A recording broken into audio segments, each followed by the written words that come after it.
Volviendo a estos dos pasos, que de todas maneras uno podría continuar y decir, sí, ahora estos tres elementos, cada uno, de algún modo, él explica también que la forma curva, por ejemplo, da unidad y hace que esta silla se pueda definir de una determinada manera, o sea, habla de este todo, pero es un todo que está constituido por partes. Y que esto probablemente es el problema de la composición o el problema de la arquitectura en general, como decía antes con la arquitectura de Mario Roberto Álvarez, ¿no? En algún momento la arquitectura es una parte y a su vez estas partes forman un todo, que este todo es parte de una realidad mucho más grande o mucho mayor. Un poco lo que pone en evidencia es esto, ¿no? Es decir, independientemente del valor estilístico, en este caso, él decía, la línea curva, por ejemplo, es un dato, uno lo llamaría, o yo lo podría llamar, un elemento de decoro, o sea, que acompaña a esta cuestión de unidad, así como en el campo de Miracoli di Pisa, por ejemplo, la iglesia, la torre inclinada y el batisterio, siendo tres piezas completamente distintas, funcionalmente, dimensionalmente y demás, forman parte de un todo porque existe un elemento de construcción ligado, une, los liga y los pone en relación más allá de la resolución material. Bueno, decía él que existen siempre estos límites, la relación entre la pata y la silla, y el asiento, perdón, y el punto, digamos, de relación entre eso. O sea que siempre hay un límite. Específicamente dicen, no es un problema no reconocer que es un límite, hay que reconocerlo, hay que aceptarlo, ponerlo en evidencia, o sea, aceptar la evidencia de estas partes, declarándola o tratando de resolverla en la manera más elegante posible, pero no hay que detenerse en ese límite, o sea, hay que tratar siempre de dar identidad a las partes. Eso hace que mientras más se subdivida y más se compongan las partes, más claro es el resultado. Eh, yo les voy a mostrar ahora dos ejemplos que tienen de alguna manera un punto de contacto con todos los ejemplos que ustedes estuvieron viendo, con los tres ejemplos que ustedes estuvieron analizando, y se trata de la biblioteca de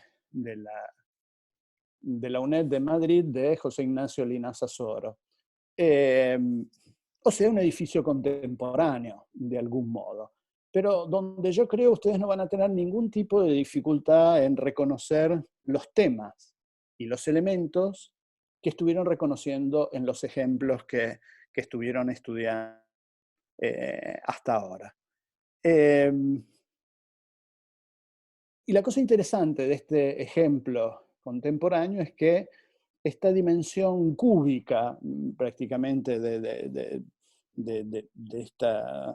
esta forma, o sea, de la dimensión exterior de esta biblioteca, la composición estereotómica, y hoy no voy a hablar de esto, cuando hablemos de construcción voy a hablar de tectónica, la diferencia entre tectónica y estereotómica, pero saben bien, porque lo habrán escuchado ya en más de una ocasión, esta identificación del modo de transmitir las cargas o los pesos, digamos, al suelo, ¿no? Reside allí la diferencia en lo tectónico y lo estereotómico entre componer por elementos o componer por elementos macizos, como es el muro, como es el caso, digamos, de este edificio, y donde tiene una serie de características, no sé, todas las fachadas son distintas, etcétera, etcétera. Lo que seguramente esta forma no revela casi en absoluto, porque uno insiste, viendo desde afuera esta arquitectura, eh, no es que le cueste intuir, sino que se hace una síntesis de qué cosas sucede en el interior, sabiendo que es una biblioteca, pero que vive en esta tensión, que en realidad lo que es la biblioteca no está mostrada en la expresión de esta forma. Este modo de afrontar en el contemporáneo el conflicto entre la forma, la función y la tradición, yo creo que es uno de los argumentos más significativos al cual este edificio hace referencia. La planta de la de la biblioteca, la planta de ingreso. Como ustedes vieron, en realidad el ingreso está por aquí, ¿no? Esta es una de las calles laterales. Vamos a agarrar esto para que se vea un poco mejor. Y se baja desde aquí, hay una escalera que permite bajar, y del lugar opuesto hay una rampa, que ahora lo vamos a ver en planta, y el ingreso se coloca más o menos a una cota de este nivel, o sea, es un poco más bajo respecto a la altura de la calle. Eh, ¿Qué es esto? ¿No? O sea, aquí está la escalera, nosotros estábamos recién viendo desde aquí, y aquí está la rampa que permite bajar y llegar a este punto, escalera por rampa, y el ingreso es el que vemos en esta imagen, donde esta fachada es la única fachada perfectamente simétrica respecto a la partición de las fachadas principales, ¿no? O sea, esta que ven aquí es la única fachada que aparece con una cierta simetría, con un cierto peso, y donde esta serie de elementos repetidos, digamos, forman parte de la medida de la puerta, ¿no? La puerta es el elemento que se coloca aquí por debajo. O sea que esta puerta, o sea, aquella que efectivamente se transforma en elemento visual, está de alguna manera enmarcada por esta otra dimensión, y la puerta, de algún modo, si ustedes quieren, es un edificio compuesto. O sea, la puerta física funcional, las puertas físicas funcionales son estas 4, aquella que uno abre para entrar y salir. Pero desde un punto de vista urbano y compositivo, esta pieza es la puerta con este episodio, digamos, funcional en la parte inferior. Es el único elemento, entre comillas, de esta fachada, porque fíjense que este alero, de alguna manera, que está aquí, es lo que también uno diría, bueno, sí, pero la puerta es toda esta, ¿no? La que va desde este elemento de sombra en la parte superior. O sea, tienen un valor profundamente simbólico de la forma, o sea, representativo de la forma, representativo de un carácter, cosa que no encontramos en ninguna de las otras fachadas. Todo el resto de las fachadas son asimétricas. Hablan de otro tipo de complejidad. Pero esta, que es la fachada principal, estos 3 elementos, el voladizo, la secuencia de aberturas y el hueco por el cual se atraviesa, cada una de estos 3 elementos sumados son los que dan la puerta. ¿Sí? Allora, funcionalmente, como decía antes, tiene esta valencia donde se entra por este lugar. La primera cosa que encontramos respecto a las cosas que ustedes conocen. Si estuviera Muñoz, por ahí me ayudarías, pero hoy no creo que esté Muñoz, no vino, me parece, ¿no? Estoy acá. Está Muñoz, muy bien. Entonces, me puede ayudar Muñoz. Entonces, ¿qué es lo Dale. primero que encuentro en planta? Leyéndola, como estuvieron leyendo ustedes tipológicamente, ¿qué es lo primero que encuentro? ¿Cómo lo llamo? Eh, como el Es, hall, es el hall seguramente, pero todo esto que está por acá, ¿qué es lo que veo yo en planta? Hay una serie de columnas, serie de columnas que ustedes, ¿cómo la llamaban? a Aquí me la lo pueden. hipóstila. Sala hipóstila, muy bien. ¿Está mal si llamamos sala hipóstila esto? Eh, Hiposti, y, no, acá, y no sé, hipóstila. pero está como pareciera subdividida por muros o no sé qué tabique es. Ajá, y Capaz que tiene, la sala hipóstila, la de Chandigarh, no tiene elementos dentro. tiene circulación vertical, pero no está subdividida en sí la Tiene, sala, me tiene, parece. tiene baños a forma de riñón, No, tiene. pero están en la serie, digamos, Ajá. fuera de No, la no sala. están sueltos, ¿no? Bueno, no importa, pero por decir, ¿se acuerda que Sí, los otros días discutimos qué era una sala hipóstila? ¿Era un espacio de sí, qué tipo? isótropo, Isótropo, neutro. perfecto. Isótropo. Isótropo. ¿Por qué dice neutro? Por qué lo llama neutro el isótropo? Sí. Em, tiene como la misma característica el espacio. Sí, no hay una dirección, digamos, determinada, ¿no? O sea, que tanto las líneas de columna como los vacíos entre las columnas se transforman en direcciones posibles. Es eso fundamentalmente. Isótropo quiere Claro, decir eso. No hay una dirección prevalente de las cosas. claro. Esto, la sala hipóstila, en algunos lugares ustedes la van a encontrar también como, no sé si escucharon este término o lo habrán visto, sala de los pasos perdidos. De los No, yo pasos. nunca la había escuchado. Se lo llama también así, Luis, ¿no? En ocasiones, sala de los pasos perdidos. Propiamente en el caso de la asamblea de Chandigarh, Ajá, Le Corbusier le da ese, o sea, el tipo es la sala hipóstila, pero él, como la función, llamándola desde la función, es la sala de los pasos perdidos. exactamente. Traen muchos de estos edificios.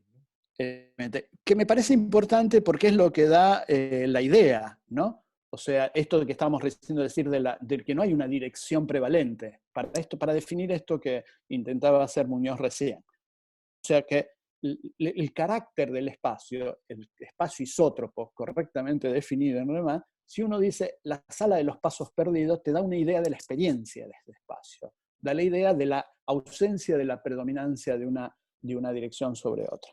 Pero uno podría decir, encontrar, digamos, en este lugar algo que tiene que ver con esto, ¿no? O sea, es una gran planta hipóstila o sala hipóstila, o sea, hay un tenido por columnas, que es lo que significa. ¿No? ¿Estamos de acuerdo respecto a eso, Muñoz? Sí, sí, se entiende mejor con Sala de los Pasos Perdidos. Perfecto, a mí me gusta eso, que se entienda mejor. Como elemento lo habíamos llamado, acuérdense que nosotros habíamos definido 5 elementos, ¿no? 1, 2, 3, si no recuerdo mal. La sala hipóstila, el aula, ¿qué más habíamos hecho? El elemento serial, Pórtico. el pórtico, y el último, el que no habían nombrado ustedes, y yo me parecía importante nombrarlo, el de Schinkel era... No, patio. Patio. Perfecto, el patio, la corte, o como quieran llamarlo, que era un elemento, digamos, que nos faltaba y que me parecía importante considerarlo en esa definición. Perfecto. Cuando uno entra a este sitio, sube volvamos acá, a través eh, de las escaleras y los sistemas, digamos, de risalida vertical. O sea, aquí se encuentran el atrio, la definición. Hay un techo muy bajo, y lo vamos a ver en este corte, ¿no? Este es la planta de ingreso.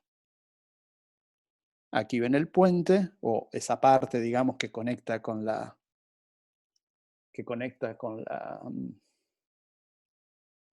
con la calle, con el espacio público, y uno entra a un espacio muy, muy, muy bajito. O sea, entra a ese lugar, a esta planta, que es esta sala hipóstila, que tiene una medida casi doméstica respecto a este enorme edificio, respecto a los ejemplos que ustedes estuvieron viendo, entra en un lugar de penumbra. De este lugar de penumbra, solo a través de las escaleras uno llega a este espacio, a este nivel superior, que es este ámbito, que es a su vez ya el primer piso de la biblioteca, en el cual aparece esta enorme figura central, o esta gran figura central cilíndrica, que indica de alguna manera un elemento o una dirección que está presente y une el resto del edificio. O sea que la planta principal, en realidad uno podría decir, está hecha de estos dos momentos, en los cuales, entrando por un lugar de penumbra, es un lugar muy oscuro o bastante oscuro, porque tiene el ingreso de toda la luz de esta fachada, y bueno, Madrid es un lugar luminoso y demás, sube a través de estos elementos de salida vertical a otro espacio, que este espacio aparece como un espacio que,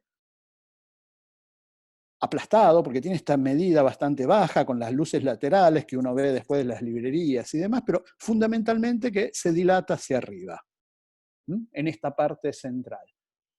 Y esto es algo que desde afuera no nos venía de ninguna manera anunciado. no se nos había contado. O sea que es una gran sorpresa el llegar a ese espacio y encontrar este elemento central con esta dimensión tan significativa que atraviesa todo el edificio.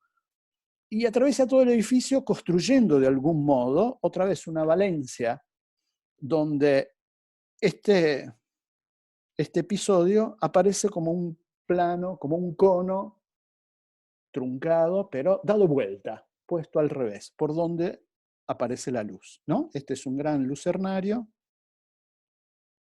desde el cual se capta la luz. El lucernario después está cubierto acá arriba y demás, pero este es el gran dispositivo para la luz cenital, y la forma, digamos, son una serie de círculos concéntricos que se van haciendo cada vez más chicos a medida que uno sube. ¿Hay alguien que le haga acordar a algo esto?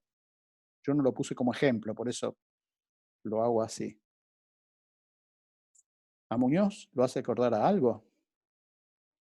Esta especie de... Como Hago el parece, gesto a la cámara. claro, parece como el negativo de lo que estamos haciendo, capaz. Y un No sé si en positivo... una obra en particular. Sí, no, yo digo una obra en particular. Alguien que ayude Ah, a Muñoz. mm, Un museo. El Guggenheim. Muy bien. sí, verdad. ¿No? Sí, O sea, tiene, entre comillas, ese tipo de configuraciones. No se gira alrededor, o sea, esto no es una rampa. Es este gran vacío central que ahora vamos a ver qué es lo que sucede en torno. Es una biblioteca, dije. ¿Qué les parece que sucede en este lugar central, en una biblioteca? Hay una ausencia, o sea que, fíjense, aquí en el centro hay otra vez pequeños lucernarios, que son estos, y estos, que llevan la luz a este lugar de ingreso. O sea que, de algún modo, cuando yo entro, tengo en el techo, en el cielo raso, este piso de vidrio donde llega una penumbra. Sinceramente llega poquísimo. A mí si no me decían, mira que ahí está la luz, los 4 cuadrados, no lo encontraba, ¿no? Porque es mucho mayor este espacio, esta sala de los salos perdidos, es mucho más atractiva o es mucho más que encontrar estas piezas, digamos, en el cielo raso, en esta planta inferior. Pero está, de alguna manera, indicar una centralidad, un lugar central al cual el resto del edificio, por estas condiciones asimétricas de este volumen cúbico, no hacían sospechar, no ponían ningún tipo de relación. Entonces pasa esto, como ustedes decían, que la primera curiosidad que tenemos todos es de ocupar el centro. A todos nos viene de venir y ocupar el centro, como uno cuando va al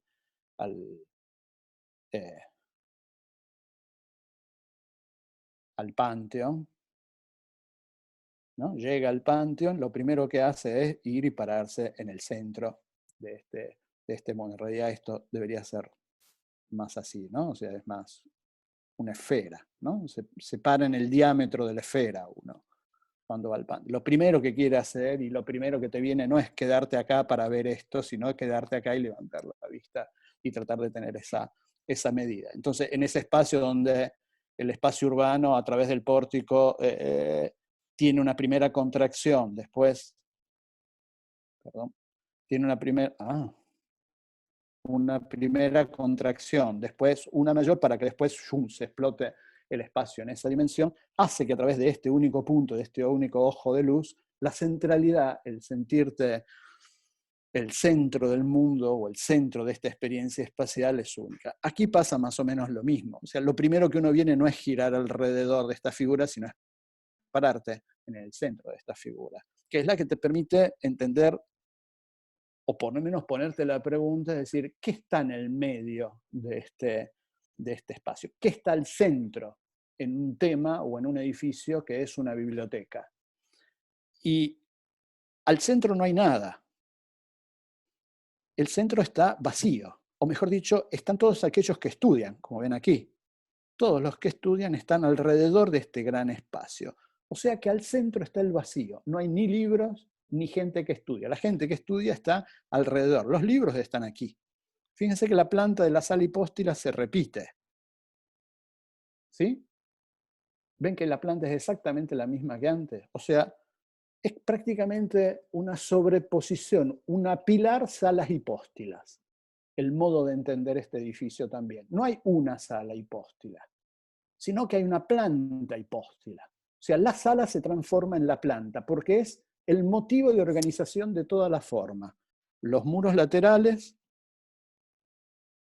que esconden completamente el mundo que sucede en el interior, cada uno con sus reglas. ¿Vieron lo que le decía antes? Este es simétrico, esta es la parte simétrica, la que está sobre la fachada principal, y después el resto de los laterales es completamente distinto. Esto habla de esta tensión entre este lugar y este lugar, con una parte llena, y después una serie de columnas, de aberturas sobre los laterales, y este que tiene una composición completamente distinta, no es simétrica en todos los pisos, y son los elementos, digamos, de iluminación son rajas muy horizontales. O sea, lo que está por fuera no tiene nada que ver, entre comillas, no tiene nada que ver, o sea, no revela la identidad de este enorme espacio central, que tiene una sala hipóstila o una planta hipóstila que se repite en todos los pisos, y que al centro tiene una figura que se modifica. Esta figura que se modifica crece de dimensión, piso por piso, y que hace aparecer un elemento más. Nosotros ahora tenemos, respecto a lo que veníamos comentando hasta recién, dijimos, por ahora tenemos una planta hipóstila, que antes decíamos sala, ahora tenemos una planta hipóstila, ¿no? Tenemos también una figura central, que sería la gran sala. ¿Sí, Muñoz? Sí, sí. La sala o el aula, como decíamos antes, pero que esta vez es una ausencia, siempre es una ausencia de espacio, pero es una ausencia de función también. Claro. Debajo no está la asamblea en esta sala. Debajo no está, en el caso de Asplund, en el centro, los libros y la gente que estudia, las mesas, sino que las mesas aquí están todo alrededor. Entonces, es profundamente un gran espacio, entre comillas, el gran espacio colectivo que interpreta de algún modo el tema de la excepcionalidad del momento, pero donde uno se queda al costado.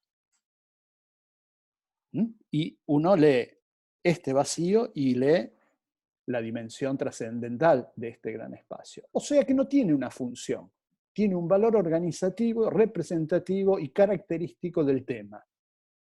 No necesariamente tiene que alojar una función, no necesariamente hubiese sido banal, si uno vuelve a la sección o al corte que veíamos antes, haber puesto algunas mesas debajo de este gran episodio para justificar la existencia de este episodio. La existencia de este episodio central, esta gran sala, que en este caso es esta, no es siempre la misma, al ser concéntrica en cada piso este elemento, esta figura, digamos, de la ausencia de la sala central se modifica, no es siempre la misma, y después aparece otro elemento del que nosotros teníamos, planta hipogea, sala o aula, y ¿cómo le llamábamos? Porque está siempre en todos los pisos, yo antes no lo mostré tan bien, pero aquí también está, ¿no?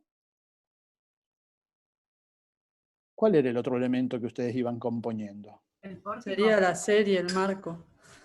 A ver, el que dijo pórtico, ¿por qué No. llamaría a esto pórtico? Por la situación de ingreso. Pero esto estamos ahora ya una planta puse, ¿no? Hay 4 o 5 plantas, ya dejamos el ingreso. Y en el ingreso vimos que no había un pórtico, ¿no? Sí, sí.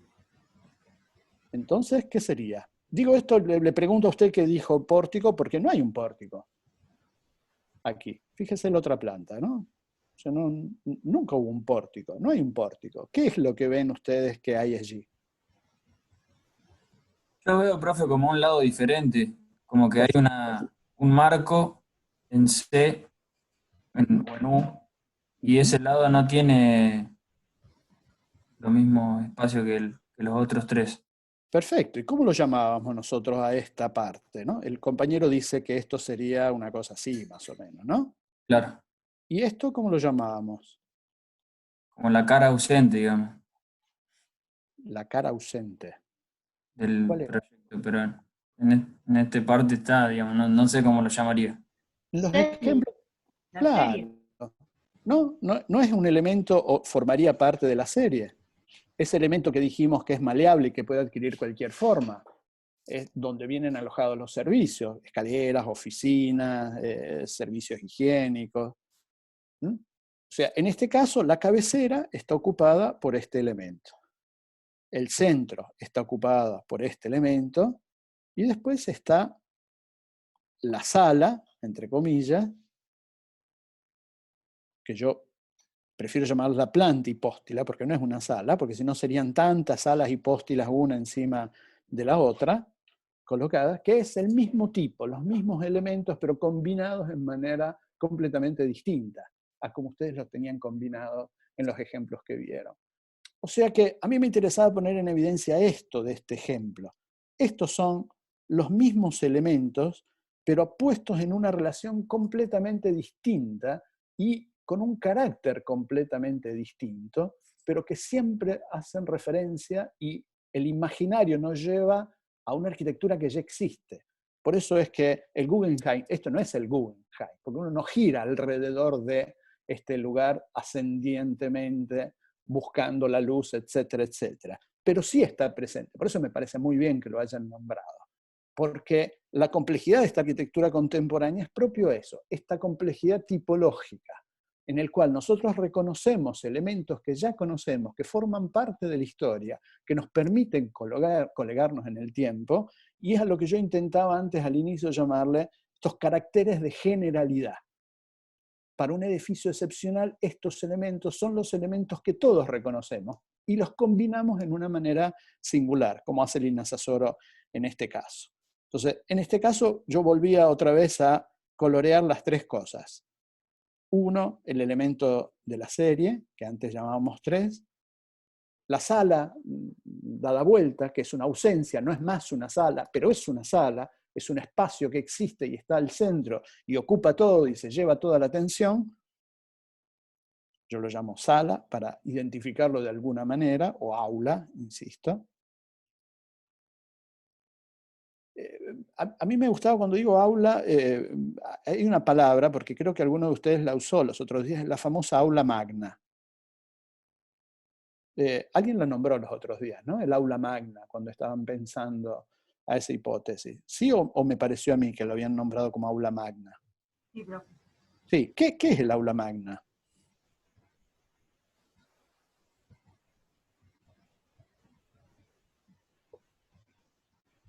Nadie se anima. Carlo Magno, ¿lo escucharon nombrar alguna vez? Alessandro Magno. ¿Qué les parece que significa? Muñoz, no me dejen el silencio, que me viene una tristeza, una angustia. Como un espacio para dar conferencias, pero no sé qué significa magna en sí. Magno. Y todavía ninguno en el Google llegó a decirme qué significa magno. A ver. De grandeza puede ser. Grande. Alejandro Magno quiere decir Alejandro el Grande. Pero es interesante porque si ustedes van a ver eso que acaban de buscar, o sea, está profundamente ligado a este argumento, a una cuestión de dimensión, a una cuestión de talla. Entonces, me parece bueno eso, que cuando uno dice aula magna, en realidad está oponiendo una valencia dimensional, una valencia espacial, donde la dimensión cuenta. O sea, por eso digo, aula magna no puede ser una aulita cualquiera. Aula magna significa la gran aula, significa el tamaño, significa la dimensión. Desde ese punto de vista, me acordé los otros días que lo nombraron y que me quedaba la duda hasta qué punto esto forma parte del carácter, digamos, de lo que ustedes están nombrando. Decía, la serie que ocupa una parte o una porción, eso es lo que pinté, la sala o el aula que es una ausencia, y después está, yo lo llamo otra vez planta hipóstila, como decíamos antes, que en lugar de ser una sala, la repito en todos los pisos. Estos son los tres elementos combinados en una manera, agregados en una manera del todo singular, una manera contemporánea, una manera que el espacio hoy nos permite, o mejor dicho, nuestra experiencia espacial nos permite sentir mejor como pertenecientes al propio tiempo y declinados en una manera material singular de la cual podemos volver a hablar en un segundo momento. Esto es el gran espacio de esta biblioteca, ¿no? El gran espacio de esta biblioteca, protagonistas son los libros están en el lugar donde tienen que estar, donde se lleva la mayor cantidad de carga, y las personas están, el estudio está al centro. Y lo que se eleva y el significado de alguna manera de este gran vacío es la representación de aquello que está al centro del tema de la biblioteca, que es propio el estudio, propio el depósito de los libros que soporta de alguna manera la utilidad, la necesidad y la trascendencia de la existencia del libro. Y esta figura tiene potentes imágenes simbólicas, que, por ejemplo, este es el último piso, el piso 7, el piso 8, no recuerdo bien, si es el 7 o es el 8, es el que vemos por aquí, ¿no? Es el que se ve por aquí, en este caso, que tiene un profundo valor simbólico el conocimiento de los arquetipos, ¿no? Dentro de todo cuadrado hay un círculo contenido, ¿sí? Y tanto el círculo como el cuadrado hacen referencia pitagóricamente, estoy hablando, al 1. Y el 1 tiene referencia con el todo. Esto es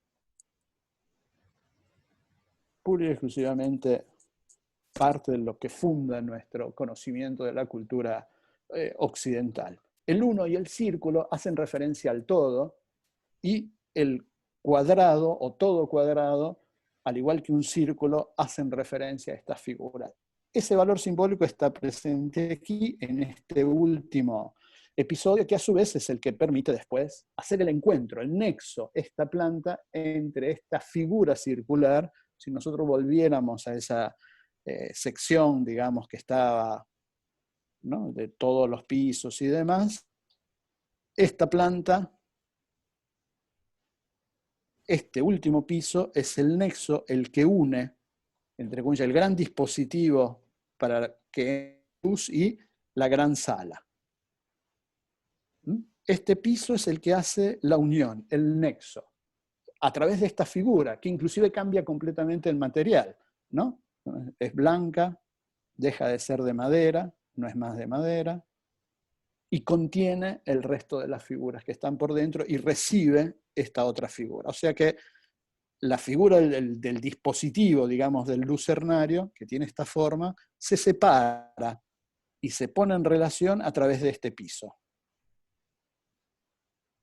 Otra vez, el unir y el dividir las partes y el utilizar, entre comillas, figuras que son reconocidas, figuras que son arquetípicas y que tienen un valor profundo. Desde ese punto de vista hablo del círculo y del cuadrado, y se los pongo también en una situación mucho más significativa. Un momento, la contemporaneidad, donde el centro, entre comillas, pierde completamente de valor. Ustedes probablemente no lo hayan visto todavía, pero en 1959 hay un señor que se llama, yo no sé si me acuerdo bien cómo se escribe, pero no sé si Marcelo se acuerda, Seldelmayer, creo que... bueno, ustedes lo buscan después cualquier cosa, ¿no? Si no recuerdo mal, es algo así, que es hace un tratado de arte y habla de la pérdida del centro. La pérdida del centro como valor estético en la cultura contemporánea. O sea que la axialidad y la centralidad son puestos en crisis en todo momento y en toda situación. Esto es lo que me parece interesante, porque todo hace referencia al centro y a la contradicción de ese centro, o sea, al contradecir en tensiones el valor de ese centro. El no poder verlo desde el exterior, que internamente existe esta riqueza, que habla de una centralidad, pero una centralidad que se experimenta, entre comillas, a través del perímetro, no se experimenta a través de la vida del centro. Y otra vez, la separación entre este piso que decía antes, este cuadrado que contiene de alguna manera a todos los círculos, desde el círculo mayor y todos los que están obviamente dentro de este círculo mayor, que se van achicando, yo lo exagero obviamente en este caso, pero la confirmación de este centro es la contradicción de este centro también. O sea que eso también tiene que ver de alguna manera con la clave contemporánea de un modelo, de un tipo, la interpretación de un tipo, y la puesta en relación de estos tres elementos fundamentales en clave contemporánea, ¿no? Debajo de esto no está el altar de nada, en el centro de esto no está la escultura principal de nada, en el centro está vacío. El vacío es representativo de una contemporaneidad de una figura clásica, o de una figura que recurre de alguna manera a los valores clásicos. Y después, bueno, otra vez la existencia de este dispositivo que corresponde y se transforma en el gran episodio central que llena de luz, que baña de luz a toda esta gran sala cónica rovellata, o sea, invertida, que es, yo lo pongo como detalle y lo pongo también como figura, porque es la que me permite enseguida después decir, bueno, cuando uno está, yo dije, es lo primero que uno hace, ¿no? Se va al centro de esta sala, de esta ausencia, y mira hacia arriba. Y esto está buscado, de alguna manera, por llevar al centro, llevar al número, llevar a estas figuras elementares, y cuando uno está allí en el centro, empieza a poner en relación todas aquellas situaciones al cual o con el cual esta arquitectura se liga. Esta es una descomposición de las partes principales, por eso yo decía en esta exonometría, esto lo hicieron estudiantes, está publicado esto en una de las revistas AIP, este artículo sobre esta biblioteca, y todos estos dibujos nosotros los rehicimos con alumnos, que eran alumnos de tercer año en ese periodo, y los rehicimos propio para esta publicación para poderles dar una clave didáctica inclusive, propio por esta cuestión de la identidad, ¿no? A la cual hacíamos referencia antes. Y aquí se ven presentes un poco estos elementos principales a los cuales intentábamos describir.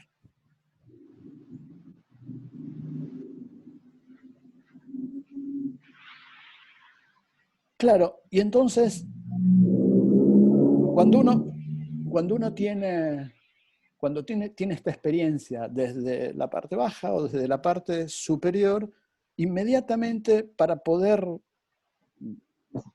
entender esto que comentaba